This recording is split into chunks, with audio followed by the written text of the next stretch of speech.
Let's bring you an update on the suicide bombing in Gwoza, Borno State. The House of Representatives on Tuesday alleged that the female suicide bombers responsible for the killing of scores in Borno State on Saturday were imported. The lawmakers said this in a resolution after considering a motion of urgent national importance by Ahmed Jaha. While condemning the attack, Jaha stated that findings showed that bombers were recruited, brainwashed, and imported from outside the state to carry out the suicide act in Gwoza. The attack had claimed over 30 lives. He further argued that the bombings underscored the ongoing threat of terrorism in the country. The lawmaker informed the House that more than 180 people were critically injured and currently receiving treatment in various hospitals in the state. To discuss this, I'm joined by former Director, State Security Services, Dennis Amakre. Dennis, thank you very much for joining us on tonight. Good evening. Good evening, sir. Does it really matter whether the suicide bomber was imported or not in the context that they can only come in because someone wanted them to do the deed? I don't agree with that allegation. I don't know the facts the member of Rep has to allege that they were imported. I don't think they were also interrogated.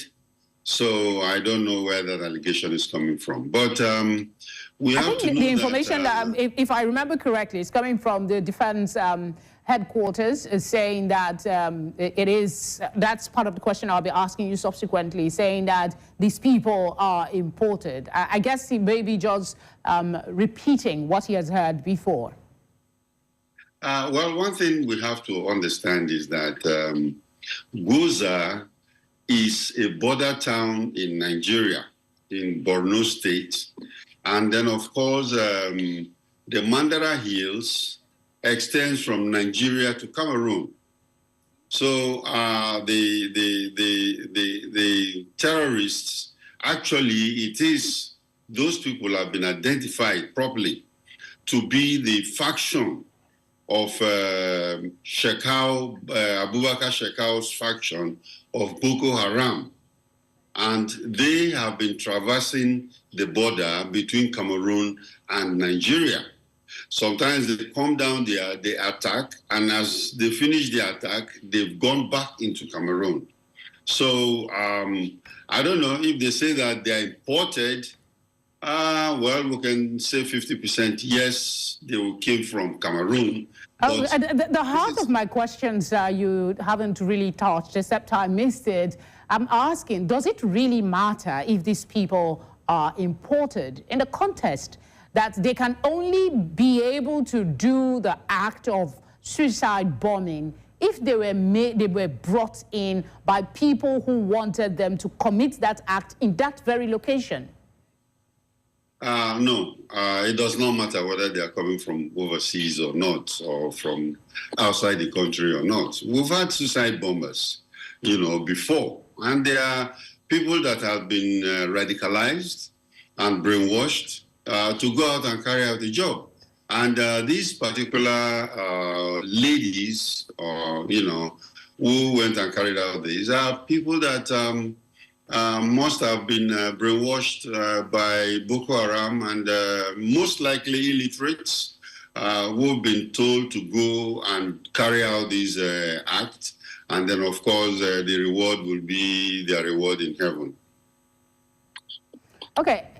Let me go to the question I wanted to ask you about, something that the Director of Defense Media Operations, Major General Edward Buba, said. He said, given that we're in a state of war, we must recognize that the despicable act is a response to recent successes in ongoing military operations. That's a paraphrase of what he said.